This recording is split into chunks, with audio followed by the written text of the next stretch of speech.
Salve, salve amigos da hidrologia! Aqui é o professor Carlos Roberto e sejam bem-vindos a mais um vídeo aqui no nosso canal. Na videoaula de hoje, nós vamos apresentar para vocês como é que os efeitos de perdas de cargas internas, elas podem ser representados de forma matemática e conceitual para fazer simulação de escoamentos de fluidos não newtonianos, especialmente, lama e detritos. E antes de começar essa videoaula, eu gostaria de pedir para vocês, descerem aí, deixarem o seu like, compartilharem esse vídeo e principalmente, se inscreverem aqui no nosso canal, porque fazendo isso, vocês vão tornar esse conteúdo mais relevante e vai aumentar também a probabilidade desse vídeo chegar em mais pessoas. Fazendo isso, você está contribuindo para o desenvolvimento da nossa área de recursos hídricos e meio ambiente. Tá bom, pessoal? Então, sem mais delongas, vamos direto à nossa videoaula de hoje. Então, na nossa videoaula, vamos falar sobre a incorporação das perdas de cargas quando, em escoamento de fluidos não newtonianos e onde é que elas são consideradas do ponto de vista conceitual. Antes de começar, essa parte conceitual, a gente precisa apresentar as equações que regem os escoamentos de fluidos, não newtonianos ou newtonianos também. E muita gente não gosta, de observar essas equações, mas eu queria destacar só uma coisa, que é importante a gente passar por esse processo de conhecimento para que a gente se torne mais seguro no momento em que a gente for usar a ferramenta computacional. Porque se você entender, não precisa entender a equação e todos os termos da equação, mas o que elas querem representar e como é que os efeitos, do fluido não newtoniano, eles são considerados nessa equação. Então é muito importante que vocês prestem atenção nessa aula, especificamente. O escoamento de fluidos não newtonianos, ele é feito, através de duas equações, a equação da conservação da massa e a equação da conservação da quantidade de movimento. Vocês estão vendo aí nesse slide. Essas duas equações têm duas incógnitas, que é o fluxo e o nível da superfície da água, que vocês estão vendo aí o fluxo como Q, e o nível da elevação da superfície da água como o H, e usando essas duas equações, resolvendo essas equações, vocês conseguem obter, então, tanto a vazão como o nível da água. Então, esse é um modelo, hidráulico, Então, a gente consegue fazer isso para cada seção transversal.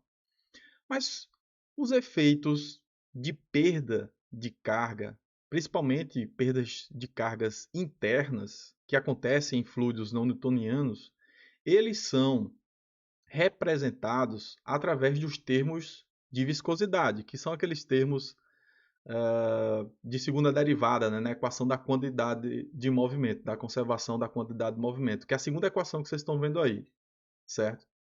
Para um fluido newtoniano, o fluido newtoniano, por exemplo, água sem sedimentos, ou água com baixa concentração de sedimentos, as perdas de cargas são devidos a perda de carga por atrito, no leito. Então, eu tenho interação do fluido com o fundo do canal ou com a seção transversal como um todo, tanto laterais como o fundo do canal. E essa interação fluido-leito faz com que aconteça a transferência de energia do fluido para o leito. E aí acontece, uma perda de energia do ponto de vista do fluido, tá, pessoal? Então, por isso que a gente chama de perda de energia ou perda de carga. É do ponto de vista do fluido, certo? Então, ele não vai dispor mais daquela energia para produzir o escoamento.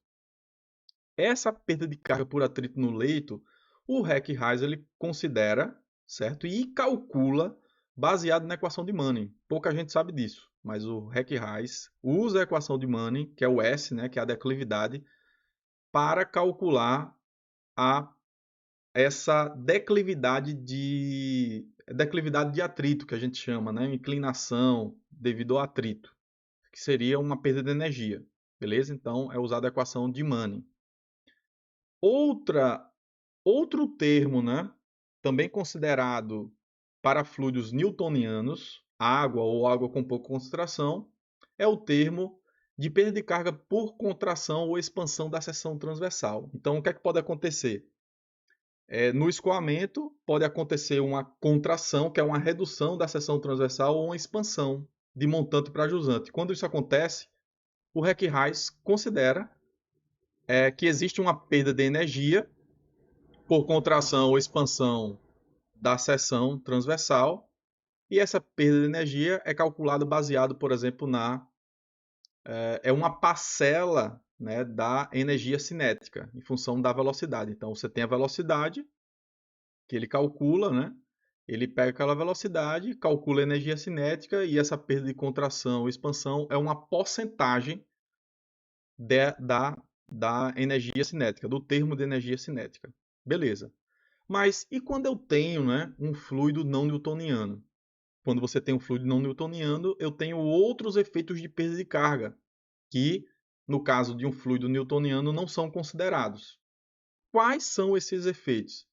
Esses efeitos são considerados através desse termo aqui, que é o SI, vocês estão vendo aqui, o SI, que são as perdas de carga devido à viscosidade e inércia interna.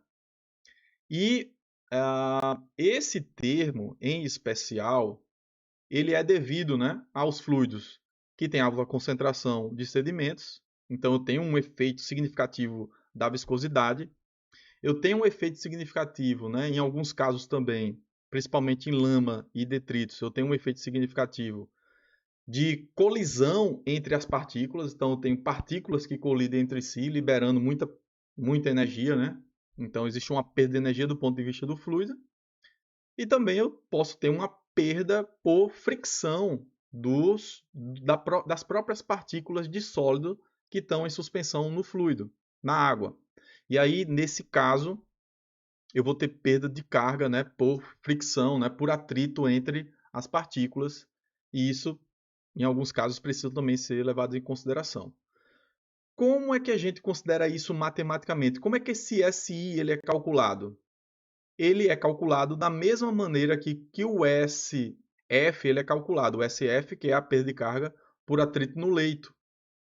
Existe essa equação aqui, ó, que a gente usa, o REC-RAIS usa, né, para calcular essa perda de atrito, que é baseado na tensão de cisalhamento do leito, também baseado em alguns parâmetros, né, que o peso específico do fluido e o D, que seria um diâmetro equivalente, né, fazendo, por exemplo, a seção transversal ser equivalente a uma circunferência, e aí a gente tem um diâmetro, né, equivalente.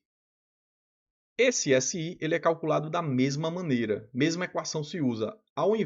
Só que ao invés da tensão de cisalhamento no leito, a gente usa uma tensão de cisalhamento desses processos internos, que eu acabei de citar para vocês, mas é a mesma equação. De onde é que a gente tira, então, de onde é que vem essa tensão de cisalhamento interna? Essa tensão de cisalhamento interna ela é baseada nos modelos reológicos que vamos apresentar para vocês aqui nesse curso. Então, para cada tipo de fluido não newtoniano, a gente tem uma proposta de modelo reológico. O que é o modelo reológico? É uma simples relação entre taxa de deformação do fluido com a tensão de cisalhamento. É só isso, certo?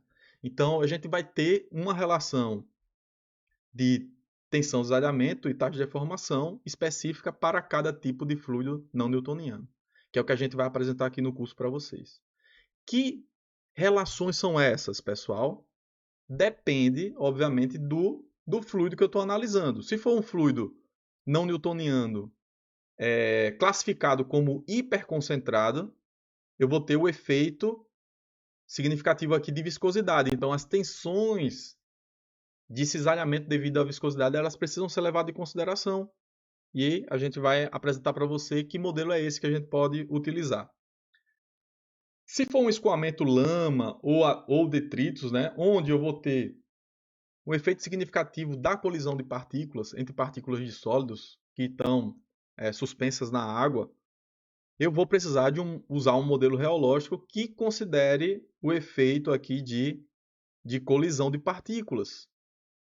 E se for um escoamento do tipo geológico ou clástico, a gente vai usar, né, um modelo que represente o efeito de atrito entre as partículas, para representar esse efeito. Certo? Então, quando eu trabalho, essa é a diferença aqui, ó. Fluidos newtonianos eu só tenho uma tensão de cisalhamento, que é a do leito. E fluidos não newtonianos eu tenho mais tensões de cisalhamentos para dar conta. Eu tenho tanto a do leito e tenho 3 internas. Eu posso ter até 3 tensões internas, a depender do tipo de fluido que você tem, certo? Do tipo de fluido não newtoniano que você quer simular, certo? Bom, quais são as equações então que vão representar essa tensão de cisalhamento interna para cada tipo de fluido não newtoniano? Bom, essas equações, esses modelos reológicos, vamos, né, aprender e também, né, discutir na próxima aula. Então, na próxima aula, a gente vai aprender essa reologia e os modelos reológicos para esses tipos, diferentes tipos de fluidos não newtonianos. Tá bom, pessoal? Então a gente fica por aqui. Espero que vocês tenham gostado e não percam, né, a próxima videoaula de continuidade, então, desse curso de simulação de escoamentos de fluidos não newtonianos. Até mais, pessoal!